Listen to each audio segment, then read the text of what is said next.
Well, first lesson to be learned here is to remember to bring the camera mounts if you're going to want to change the position of the camera. So the camera is where it was on the side of the helmet. Hopefully it's positioned right for this. Thankfully it's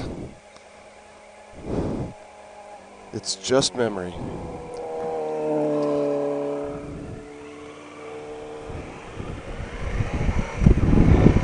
So we'll go back, same way as we came.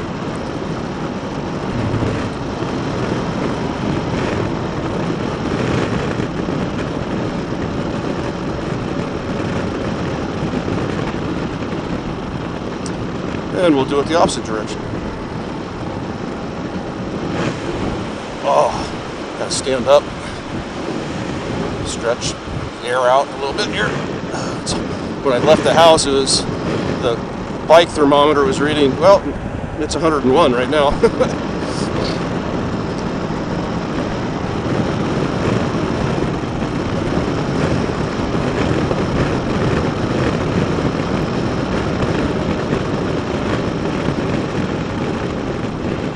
So now we're going to head up Redwood. I don't think I'm going to go up to Grizzly Peak today. It's a Sunday afternoon, so there's probably, although it's hot, maybe people just stay home because it's hot. Usually Sunday afternoon, there's just a ton of people up on Skyline and Grizzly Peak, because that goes through Tilden Park. It's real popular. So there's just a lot of car traffic, which is a pain when you're trying to ride the roads.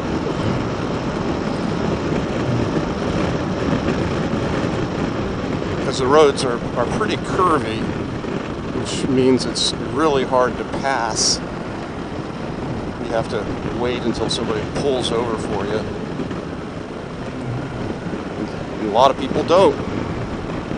They don't even have, if you're a car driver watching this video, just remember, if you see a motorcycle that's like right on your butt, you know, he wants to pass. Now you might think, well, I'm not going to let him pass. Well, he's going to be on your butt until you let him by.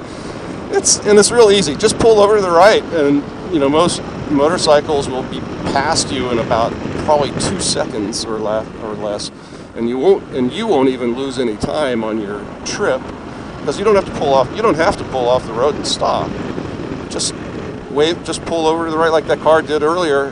You just pull over to the right and wave them by, and usually there's enough room in the lane. They can just go by you, and don't have to make an illegal pass. So that's the easiest thing to do, because we can accelerate very fast, and we'll be past you literally in seconds. Some people try to outrace us, and so they see us coming and they speed up, and maybe they're doing it because they don't want to slow us down, or I think it's just sort of a natural reaction to speed up, but who knows. And yeah, we're probably going faster than the speed limit allows, but I guess that's one of the risks we take. Looks like he's going to let me by. And that's people in cars oftentimes drive too fast or too slow. Don't stop at stop signs, run through red lights, so of course one of the things on a motorcycle is oftentimes we're trying to get away from the cars, create some space around us.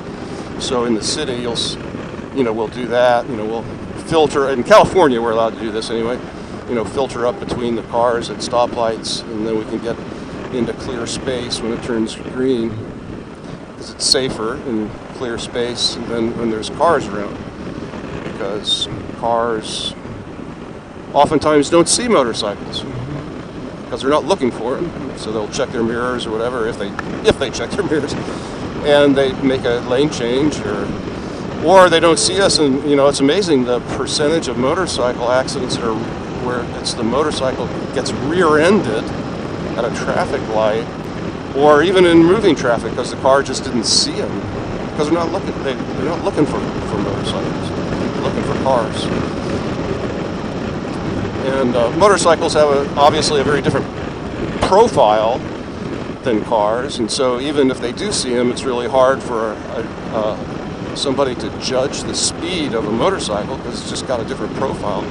Your eyeballs just can't triangulate that well, or you're not used to doing it, so you misjudge the speed of a motorcycle.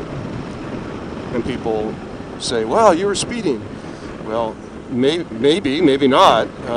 Just that a car driver can't really, or a lot of people, if they're not a motorcycle rider, they're not going to be able to judge the speed of a motorcycle very well. That's why Don always talks about the getting fog lights to create that triangular effect, because the eyeballs can get the depth perception with a triangle, but with a single headlight. I always ride with my daytime with my brights on, even during the day, just to be more visible to oncoming traffic, because the number one cause of accidents that are not single motorcycle accidents, not single motorcycle accidents by themselves, is cars turning in front of a motorcycle, a left-hand turn, from opposite traffic, or right-hand turn from a side street, because they don't see, or they're not able to judge the speed of the motorcycle, or they just don't even see them. Maybe the motorcyclist doesn't have his lights on, or he has his low beams on, or isn't wearing any high-vis clothing, and so they're invisible, but probably because they just misjudged the speed. And so I always ride with my high beams on, so they at least see me. If I see them, then I can adjust my speed if they don't do something unexpected. Anyway, so that's what we're trying to do. We're trying to get away from the cars. The more cars there are, the more possible danger there is, because of people making stupid moves. So this Porsche is certainly not going very fast. So just like a car crosses over a double yellow to pass a bicycle that is, we will cross over when it's safe to do so, to pass a slow-moving vehicle as well.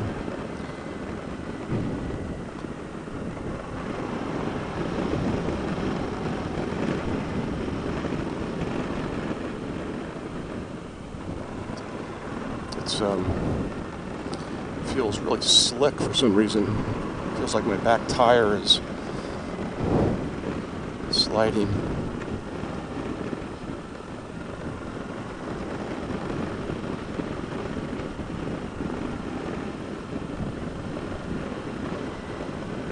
Sport bike guys would probably go through here at about double this speed.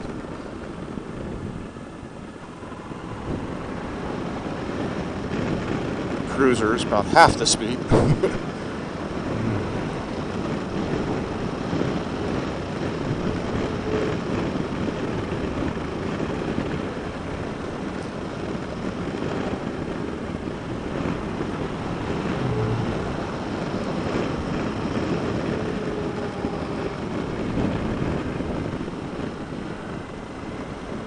But I hope these videos turn out and I can post them.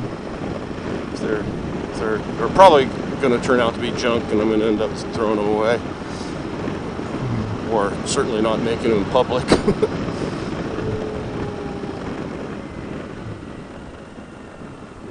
But it'd be really cool if people, once I'm able to start producing some quality videos, to get people to join us. Even if you don't live around here, come out here, and you can find us on meetup.com. That's where our ride calendar is. you got to join us to see the ride calendar. But we don't. You don't have to live around here. You know, if you want to join us for one of our planned rides, come. You know, let us know. If you're coming from out of the state or out of the country, you know, we'll help you with arrangements even. So just contact me, motobillb@gmail.com.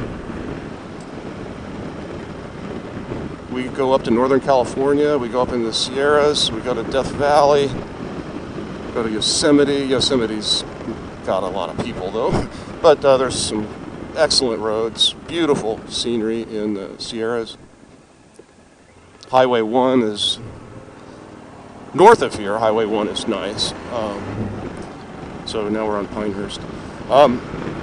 But down through Big Sur and on all of that is obviously great. But during the summer months, it's packed with tourists, RVs, and it's so twisty and curvy that it's impossible to pass. And there's so much traffic. You know, you pass one, and then there's just another one. It's just kind of, you know, futile.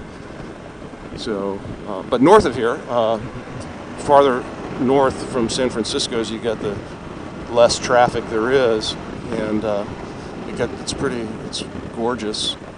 And then get up there by Eureka, and you get to the Lost Coast, which I haven't been to yet. And I think we're going to go there on our Crater Lake ride coming up in October. So we've got an Idaho adventure ride, which will probably be a lot of dirt. That's over Labor Day weekend. And then we've got a ride, a Crater Lake ride, which is a 3.5 day, 3-night ride up the coast, and then cut inland up to Crater Lake, and then come down through Klamath Falls and through the mountains. And then in November, I think it is, we've got a 3-day or a 4-day ride to, let's see, 1, 2, 3, 4 days to Death Valley.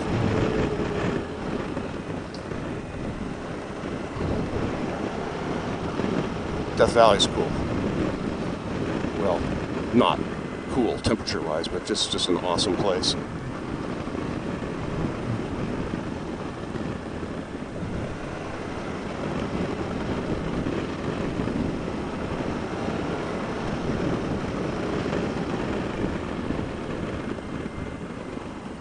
So that's our kind of our ride calendar for the year. But we're probably going to do another Baja trip. Not probably, we are.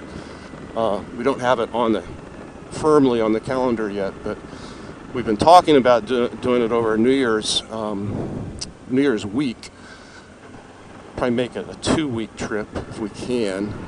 Just all depends on whether guys can get the time off from work and all that. But that's a holiday week. Nice thing about holiday weeks is that you usually have one day off because of the holiday. So then take 2 weekends, and then the week in between, which is a 4-day week. So we can do a 9-day trip with only 4 days off of work, which is nice. Of course, you go to work on Monday after being on the bike for 9 days, and you're still on the bike. But that's true of just about any vacation. You come back from a long vacation, it's hard to don't pass.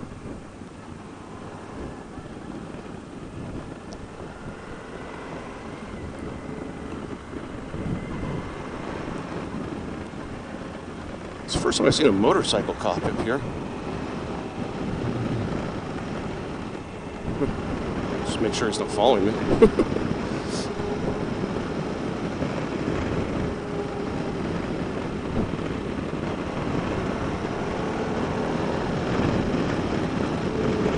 I wonder if they have those always-on radar units on motorcycles.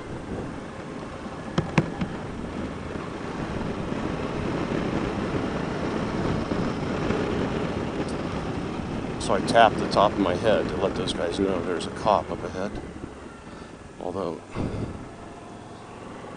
don't know what the guy's going to do. The cop, that is. He could pull over to the side of the road, or he could just be patrolling. So now we're on the last bit here, which is Canyon.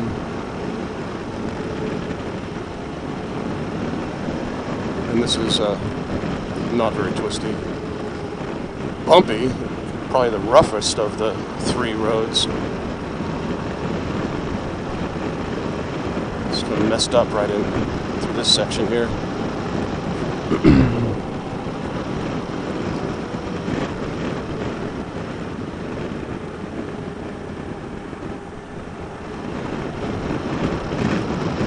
And once I get over the little bridge here and coming back into Moraga, I'll turn off the video because the rest of it is just the ride home.